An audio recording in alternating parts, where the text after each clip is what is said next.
നൈഷയുടെ സ്പെഷ്യലാണ് special pudding.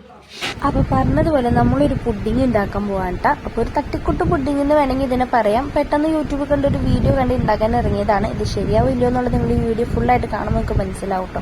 അപ്പോൾ അതിന് വേണ്ടിയിട്ട് നമ്മളോട് ഒരു കവർ പാലെടുത്തിട്ടുണ്ട്. അപ്പോൾ നല്ലോണം തിളയ്ക്കണം. അതിലോട്ട് നമ്മൾ ഏലക്ക പൊടിച്ചത്, പഞ്ചസാര പൊടിച്ചതാണ് ഇടേണ്ടത്. പക്ഷേ നമുക്ക് കറണ്ട് ഇല്ലാത്തതുകൊണ്ട് ഞാൻ അങ്ങനെ തന്നെയാണ് ഇട്ടത്. പിന്നെ അതിലോട്ട് നമ്മൾ പാൽപ്പൊടിയും കൂടെ ഒരു പാക്കറ്റ് ആഡ് ചെയ്യുക. അത് നല്ലോണം തിളയ്ക്കണം കേട്ടോ. അത് നല്ലോണം തിളച്ചൊന്ന് മിക്സ് ആയതിനു ശേഷം അത് മാറ്റി വയ്ക്കാം. വേറൊരു പാത്രം എടുത്തിട്ട് നമ്മൾ അതിലോട്ട് പഞ്ചസാര കാരമലൈസ് ചെയ്യണം.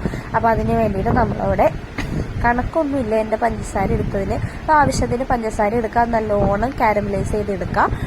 അങ്ങനെ അതും നമ്മൾ മാറ്റി വയ്ക്കണം. അതിനുശേഷം നമ്മൾ ഒരു പാത്രം എടുത്തിട്ട് നമ്മൾ ചൈന ഗ്രാസ്, ഒരു പാക്കറ്റ് ചൈന ഗ്രാസാണ് ഞാൻ എടുത്തത്. ആ ഒരു പാക്കറ്റ് ഫുള്ളായിട്ട് ഒരു കപ്പ് വെള്ളത്തിലോട്ട് ഇടുക. അത് നല്ലോണം മിക്സ് ചെയ്യുക, നല്ലോണം തിളപ്പിക്കുക. അതിനുശേഷം നമ്മൾ ഈ പഞ്ചസാര മെൽറ്റ് ചെയ്തതും ആദ്യം പാല് തിളപ്പിച്ചതും കൂടി മിക്സ് ചെയ്യുക. അതിലോട്ട് നമ്മൾ ഈ ചൈന ഗ്രാസിന് വെള്ളവും കൂടി ഒഴിക്കുക.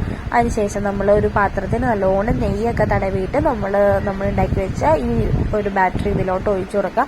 ഒരു 7-8 മണിക്കൂർ ഫ്രീസ് ചെയ്തതിന് ശേഷം നമ്മളിത് പുറത്തോട്ട് എടുത്തിട്ടുണ്ട്.